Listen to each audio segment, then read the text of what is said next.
Hello everybody, welcome to Rewrite Your Reality with Reese. I am your host, and today I wanted to talk about something that people kind of struggle with that I've been seeing, which is the allowing of the desire to unfold, right?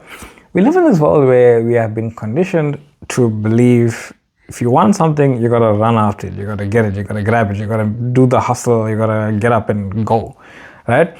And it's not necessarily like that. That's not how reality works. Reality is basically an experience of what it is you desire to experience. So if you desire to get up and go and do all of that, that is just you calling an experience in its entirety, right? This is not to be confused that there is no work that will be done, right? Because people get this misunderstanding of what reality creation actually is. Let's say you want to create something, right? You're a creator. You want to create something like a painting, a statue, or you want to create a program or an idea, a book, or whatever, right? A company, cool.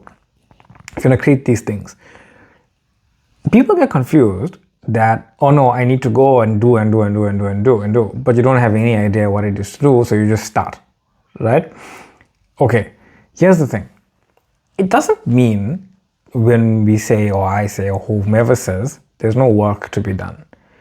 Because what you end up doing is not work. It's not going to be work to you. It's going to be things that you want to do. You see, the difference is it's kind of like I'm trying to think of something that people generally just don't like to do, but they end up doing anyway. But I can't quite think of something. Oh, okay. Let's keep it simple, right? Cutting the grass. If you don't cut the grass, it's going to grow. Okay? But you don't have to force yourself to do it. You just want to have a neat yard, a neat garden, whatever it is. You end up going to just trim it or something like that. Right? It's not necessarily work. It becomes work when you aimlessly going forth and doing something that just no longer seems natural to what it is you want to do, because you don't even know what this is going to amount to. You know that if you go cut the grass, it's going to be shorter, and that we confuse this as in, oh no, I did something and I got my grass shorter. No, you just naturally followed the script of what seemed most obvious in the moment for your desired end. You wanted to cut grass, so you went and cut the grass. You don't necessarily have to go and cut the grass, but things unfolded in the way for you to just cut the grass or someone else cut it, right? Funny enough, I've actually experienced that. There was a tree in my yard, and I didn't quite like that it was there because I felt like it blocked the view. And I said, my preference is this tree is not shared. Somebody cut it. It's quite funny, right? I didn't have to do anything. But it came back, and now I can request it to be cut if I need it, if I wanted it to be. I just don't know, right? So that's how we are conditioned. We conditioned that we have to work 17 different jobs to do this, and it could be that, right? I don't know. You don't know. Your higher self knows what the path of your least resistance is to do something, right? You don't know what that path is. You're just following what seems naturally in your awareness to do. What becomes unnatural is you start doing things because you think you need to do that. But if you don't know you need to do that, don't worry about doing it, right? Focus within, and then you can't avoid what you need to do. That's how this works, right? You literally focus within and you can't avoid what you need to do. Like if you think you want an athletic body, which is what I've seen a couple times now, right? You want an athletic body, but you don't want to train. Now, those are two counterintuitive points. It's not necessarily counterintuitive because you don't want to train. It's counterintuitive because you don't want to let go of the old you. That's what's counterintuitive. You think that I don't want to train, it's part of my desire. No, it's not. Your desire is, I am athletic, I have an athletic body. Then you're putting precursors onto what must happen for you to stay as the old version of you and not experience that new version of you. And sure, you'll get people who will justify this to you, but again, it's you staying in that old version and you don't know that they are actually experiencing what it is you want to experience, right? Because athletic body doesn't mean the same thing for everybody. It could mean like you could be talking about wanting to be a sport superstar, right? but the other person is athletic, is them doing a 5K, right? And that's compared to other people, the 5K is like nothing. It's like a warm up. That's what I'm saying. You can never tell what's being fulfilled or what part of fulfillment someone else is experiencing just because they may resonate with you in the moment, right? It's the same thing. Where it's like, I don't want to train, but I want to be athletic. You're holding on to the old you, not the new you, right? You're not saying I am that version of myself, right? I want to lose weight, but I don't want to stop eating the way that I'm eating. But part of the reason you are eating this stuff that you are eating and you're not experiencing being the weight that you are is manifested as the version of you who is eating all that stuff being the weight that you don't want to be not any longer, right? That version wants to eat that and be that weight. But who are you? That's where the work is, right? The work just comes naturally. Like if you want to be an athletic body, it'll just naturally unfold that you possibly start training or something else maybe, who knows. But as long as you're not holding on to the old you, you're shifted into the new one, right? See, most of us have desires, whether it's love, connection, career, experiences, travel, or relationships. The second we feel the desire, the mind immediately wants to struggle to jump into strategy mode and try to figure out which direction must I struggle into to get it. Right? How do I make this happen? What do I say? What's the right move? Do I go talk to this person that I just saw? Do I say this line? Do I not say this? Should I text? Should I not text? Should I wait? Should I not wait? Should I jump or should I not jump? That's where we get stuck, right? You just leave all that there. It's gonna do it. Doesn't matter. It's like processing.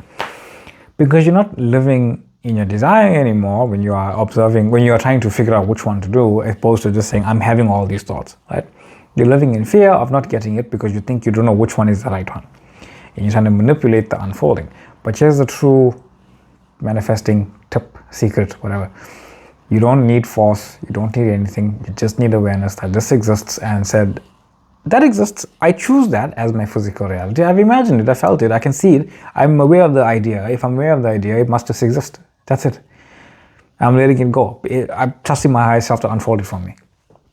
Right? Because I want to experience that. It brought it to me. I'm saying, yes, let's go. So when you desire something, it's not about suppressing or pretending you don't care or you don't want it. Right? It's about feeling it fully when you feel it, enjoy it, and then stop trying to orchestrate it.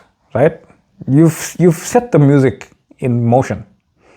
Now let your higher self, the director, play it. It's there for you to listen to, right?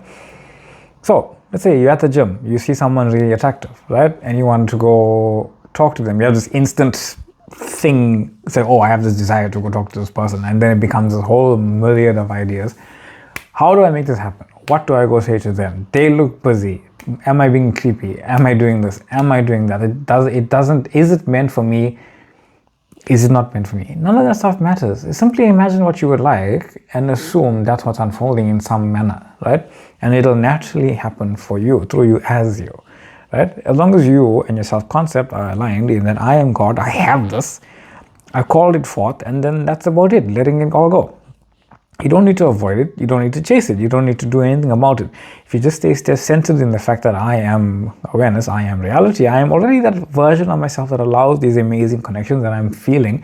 I don't feel them with everybody, but the person that I do feel them with, I'm allowing it to just happen. How far it goes, it's up to my higher self, but I'm saying I am all in on this and I'm letting it unfold. And I assume that it's unfolding perfectly in the perfect time that it just does, right? And this applies to everything. Any business deal, any job opportunity, any traveling thing that you want, people you want to meet, relationships you want to build. You're not saying no because you're afraid you're going to miss something. And you're not saying yes because you feel you need to do this. You are saying, I am going forward and I'm allowing my life to unfold naturally because I trust that my reality is always organizing itself perfectly around my desires, right? So you don't need to manifest by controlling. That's the secret. That's important, right? You manifest by being the version of self that just allows it all to exist within you because this is all within you, right? By living in the identity of someone who knows that I am the creator, my desires are valid, my life is unfolding exactly as it is meant to be, right? So the next time your mind jumps, it will, to controlling how. Pause, relax, breathe, know that you are God. Be still. Right? Acknowledge the desire to come up, stay open, relax, feel it, and then gone with the wind. Let it go. Because that is how the most beautiful things show up when you least expect them, right? In ways you could never have planned, because you don't have to plan anything. Remember, the girl, the guy you're looking at, it's you. It's literally your higher self manifested as you, appreciating that the feeling that you have, that you are experiencing with them. That's it. The feeling of love that you are the feeling of love, and that love split into two things, you and that person, so you can experience that love as whatever feeling it is, and that version of them that you are imagining is feeling that love with you. Just acknowledge that and then let it go, right? So there you go. Thank you for that. Thank you for being here. Much love, much light. If you want to get a hold of me, email, Facebook group as well. You can join there and ask community questions. TikTok page also available. Thank you for the love. Thank you for the liking. Thank you for the subscribing. Thank you for the sharing. Thank you for the comments as well. Much love, and I'll see you all in the next one. Bye.